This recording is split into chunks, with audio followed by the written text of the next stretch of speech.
Hello, this is Daniel Rothenberg with your article of the week, a college sports podcast. So I'm going to talk about 3 issues today and say what I think, and feel free to comment or tell me what you think, how I'm wrong, whatever it is.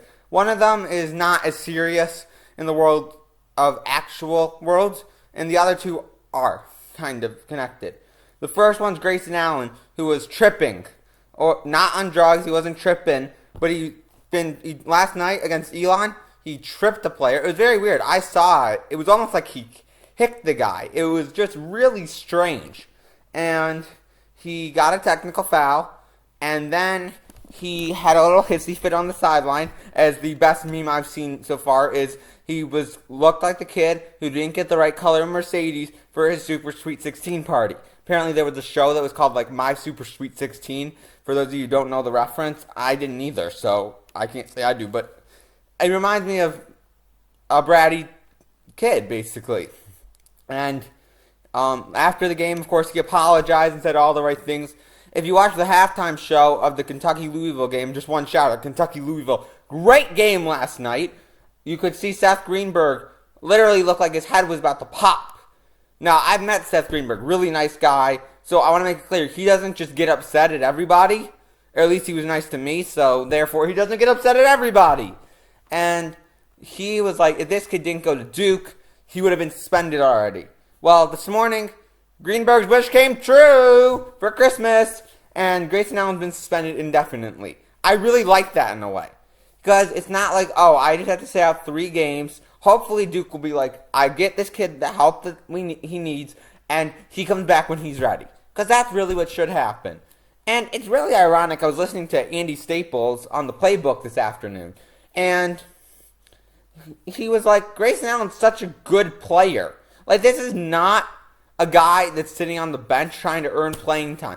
It was a really weird trip. If you watch it, you can search Grayson Allen, and you'll find it. It almost looked like he, kicked the guy. No pain. Not think he kicked him with pain, but he, kicked the guy. It was just really strange. Of course, after the game, as I said, he said the right things. He apologized, saying it was an embarrassment to his team.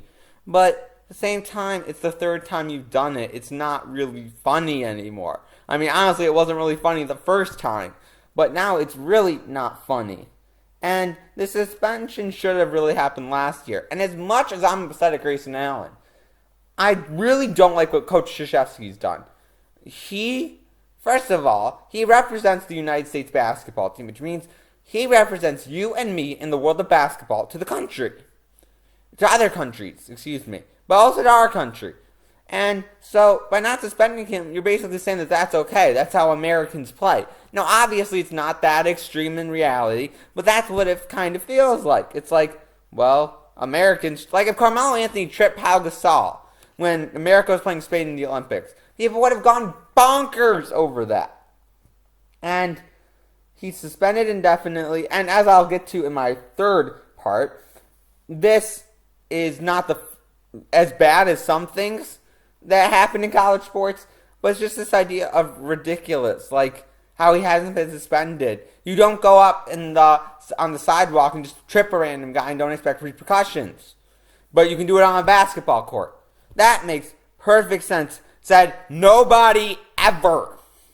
Okay, my part number 2 is McCaffrey, Linwood, and Fournette. So those 3 have declared for the NFL, and they have decided not to play in their bowl games.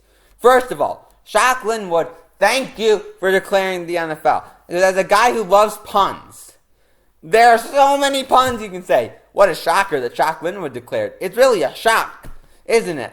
There's so many great puns. But I think there's 3 different situations here. I'll start with Linwood's. He's a late rounder. It really doesn't make sense. It kind of does it. It shows that you kind of quit on your team if you want the trip. Now, I understand. One thing to caveat here, though. He is at Baylor. It's not like they've been the easiest program to go to with all the scandal and stuff. So I understand. Maybe he just wants to get away from it. But apparently it might turn off a lot of NFL teams. Christian McCaffrey is a completely different story, as is Leonard Fournette. McCaffrey, first of all, I really think him going to Stanford has a lot to do with it. Because a lot of the players at Stanford, they don't go there to play in the NFL like at a lot of schools. It's an academic powerhouse. So, therefore, when they see a guy who could be a first-round pick, they might be a little more understanding because, well, most of them weren't going to be first round picks or never thought they were going to be. Or maybe that's wrong, but I don't know. I just feel the Stanford factor that it's an academic school and it's not as much based on football makes it a much different type of situation. The Fournette situation, Leonard Fournette's been hurt. Now, I understand. I personally think that they should play in their bowl games. I don't think if players not playing their bowl game would have held them in the draft process, they would have done it a long time ago. But McCaffrey did get injured in his legs, I believe. I could be wrong. And his speed is his thing. He has to be healthy when he runs the 40 at the combine. Leonard Fournette had a high ankle sprain. And that's one that I really understand. Because I'm not saying I've ever had one, but I know a high ankle sprain can impact you the rest of your life, let alone your NFL career, your life. And so, if he needs to sit down and do what he has to do, it makes sense. I'm not a big fan of it. I do think running backs have a little bit different because they get hit so much.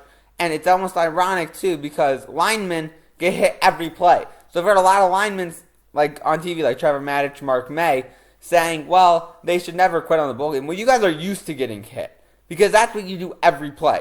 And kudos to you, by the way. But that doesn't mean that running backs are as used to it. You'd think they would, though. Okay, my third issue is much more serious. And it's about Joe Mixon. For those of you who don't know, Joe Mixon is a running back at the University of Oklahoma. About 2.5 years ago, he punched a woman. He got suspended for a year, but he still got to stay on the Oklahoma football team. And last Friday, a video was released that basically said Joe Mixon, or showed the video of what he did, and basically showed that Joe Mixon possibly could have killed this lady. I'm not saying he did, but he knocked her out cold. That part is for sure.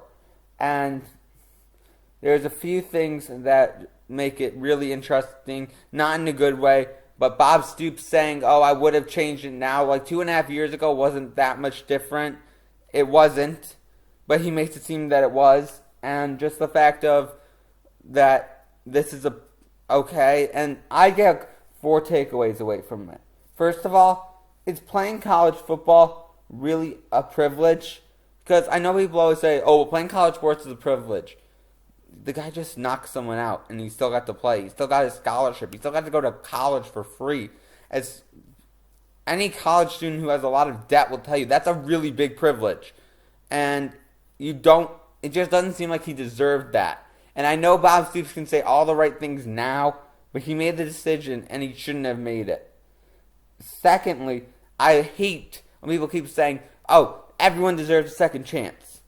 Joe Mixon got a second chance because he was a 5-star recruit. Let's get that right. He did not get a second chance because he deserved it or because people knew. No, he got it because he could run a football on a field.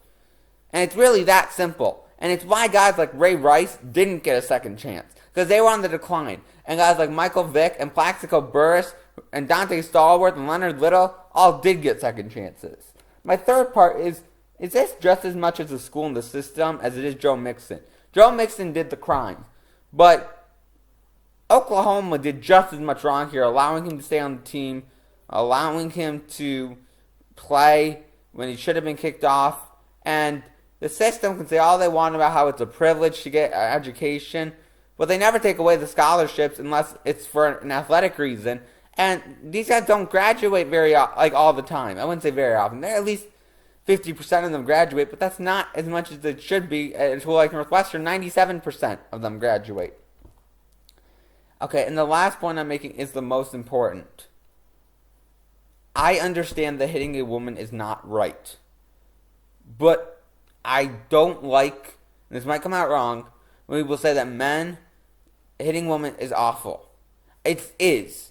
That is true, completely. But any violence is awful. Women hitting women, men hitting women, women hitting men hitting men, people that don't have gender or don't want to be called by genders hitting people that do or don't, and vice versa. None of it is acceptable. So to say men hitting women is bad, that's true, but none of it is acceptable. And I think that needs to be made clear. You know, not all men are big, not all women are small. No violence should be acceptable. Self-defense, maybe, I know. But, no violence should be considered acceptable. Well, I really don't want to end on that note. So I'm going to end on this one. I hope everyone has a happy holidays, a great new year, and can look at 2017. This year just not seemed to be a great year for a lot of people. We just move into the new year. We move on. We have a great year. And I will keep up the podcast. You should check them all out. As I said, I've had a lot of computer issues, but my podcast will be coming back very consistently. And I will have a lot of fun with it. As much as I don't like talking about these topics, I really do enjoy talking about this. Remember, my blog is The Imperfect Artist at blogspot.com. I believe that's the right name. And my goal is to raise mental health awareness through art, love, passion, sports, whatever you want to call it. And I hope everyone has a great holiday and a great night.